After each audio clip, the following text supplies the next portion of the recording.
अब next topic है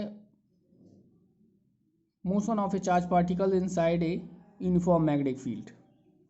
when A charge particle है Q कोई मूव्स हो रहा है inside a magnetic field B के with velocity B and it's experience a force.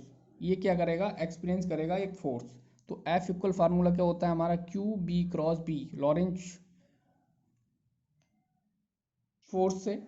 जैसे ये डायग्राम दिख रहा है, इसमें क्या है, एक प्लस Q हमारे पास चार्ज है जो मोशन कर रहा है, ठीक है, इनसाइड मैग्नेटिक फील्ड बी में, inside a magnetic field B में, ठीक है। तो ये चार्ज है, तो जो बी और बी होगा, जो मोशन ऑफ चार्ज मतलब चार्ज की जो वेलोसिटी होगी और मैग्नेटिक फील्ड की डायरेक्शन होगी, दोनों क्या होंगे, परपेंडिकुलर टू ईच अदर होंगे, ठीक है।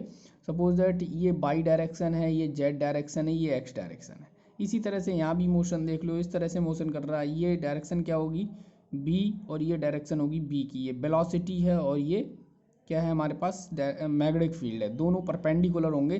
तो सेंटर की ओर एक फोर्स लगेगा, ठीक है, ठीक है, सेंटर की ओर फोर्स लगता है, जिसे हम कहते हैं सेंट्रीपिटल फोर्स F। इस तरह से क्या कर रहा है, रिवॉल्व कर रहा है inside the magnetic field with B velocity से।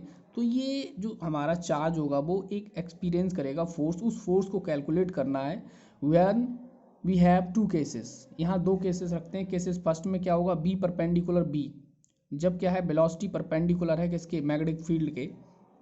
तो इस कंडीशन में क्या आएगा, फोर्स इक्वल आएगा F Q B cross B, ठीक है। इस फार्मूले को ऑलरेडी हमने पीछे पढ़ा है, ठीक है। तो F सेंट्रीपिटल फोर्स है यहाँ, तो सेंट्रीपिटल फोर्स का फार्मूला होता है mb स्क्वायर अपॉन r। तो Q B क्रॉस B, ये इक्वेशन हो गई फर्स्ट, ठीक है।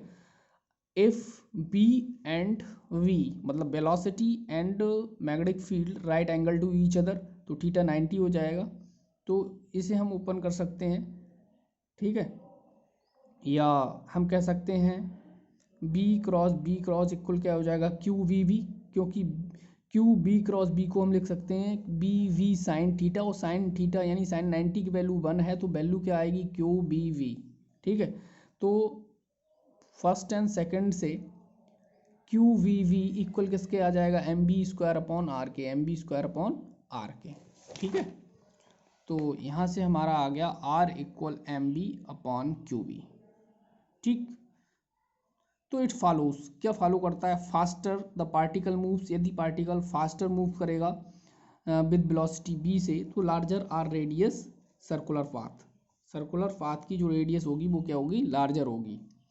और m लार्ज होगा देन r लार्जर होगा, ठीक है, radius of circular path.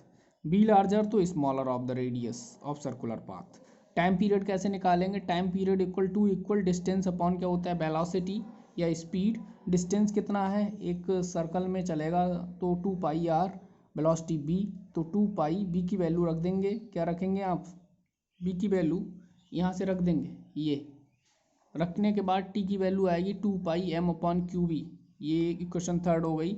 Similarly angular frequency निकाल सकते हैं, 2 पाई अपॉन टी की वैल्यू ये रखेंगे 2 पाई Q 2 pi upon 2 pi M upon Q B. तो ओमेगा आ गया हमारे पास, जो फ्रीक्वेंसी है चार्ज पार्टिकल्स की in the uniform magnetic field की, वो W इक्वल क्या आ गई, क्यू बी अपॉन एम, ठीक है। तो एंगुलर फ्रीक्वेंसी,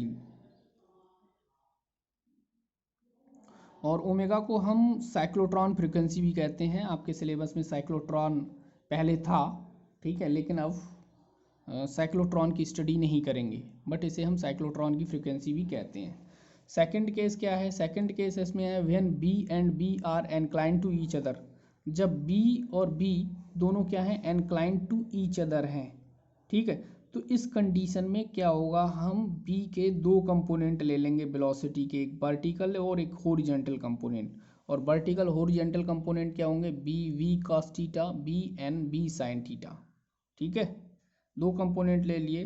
तो यहाँ कुछ नहीं है, जो हमारे पास रेडियस का फार्मूला आता था R equal M B upon Q B, तो यहाँ क्या आ जाएगा, बी एन, ठीक है। बी एन का मतलब है जो हमारे पास वर्टिकल कंपोनेंट, ठीक है, R equal M B N, R equal M B N upon Q B. इन बी की जगह से क्या आ जाएगा, बी कास थीटा आ जाएगा, वैसा ही फार्मूला रहेगा। टी की जगह क्या आ जाएगा, 2 पाई आर अपॉन बी, तो 2 pi R upon B sine theta हो जाएगा। और कंडीशन क्या है, जब वेलोसिटी और मैग्नेटिक फील्ड क्या हैं एनक्लाइन टू ईच अदर, तब ये फार्मूला लगेगा। तब क्या लगेगा, 2 pi M upon Q B, लेकिन टाइम पीरियड दोनों में ही सेम रहेगा। रेडियस देख रहे हो चेंज हो जाएगी, और टाइम पीरियड आप देख ही रहे हैं क्या रहेगा, 2 pi M upon Q B, ठीक है। तो it is the same expression of the equation third. ये देख रहे हो सेम एक्सप्रेशन का मतलब टाइम पीरियड सेम है, तो time period of revolution of charge particles remains same इसमें रहता है। तो as a result the charge particles will move along the path as shown, such as the path is called helical path, ठीक है। तो magnetic field में जब कोई चार्ज मोशन कर रहा है तो उसका पाथ कैसा होगा, ठीक है। यहाँ से चार्ज इस तरह से स्टार्ट होता है, इस तरह से मोशन करता है, इस तरह से आप देख रहे हो, तो ये मोशन करता है, तो उसका जो पाथ होता है वो पाथ कैसा होगा, वो हेलिकल पाथ होगा। कैसा पाथ होगा, हेलिकल पाथ, ठीक है। तो हेलिकल पाथ, इसकी और इसके बीच की डिस्टेंस क्या कहलाती है, पिच कहलाती है, ठीक है।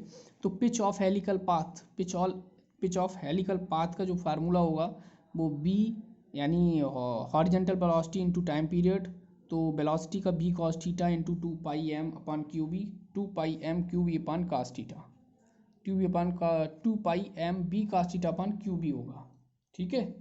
तो ये क्वेश्चन ऑब्जेक्टिव में बनता है कि जब मूविंग चार्ज पार्टिकल्स है और वो यूनिफॉर्म मैग्नेटिक फील्ड में, यानी मैग्नेटिक फील्ड में क्या कर रहा है, मूव्स कर रहा है, तो चार्ज पार्टिकल्स का पाथ कैसा होगा, पाथ होता है हेलिकल पाथ, ओके।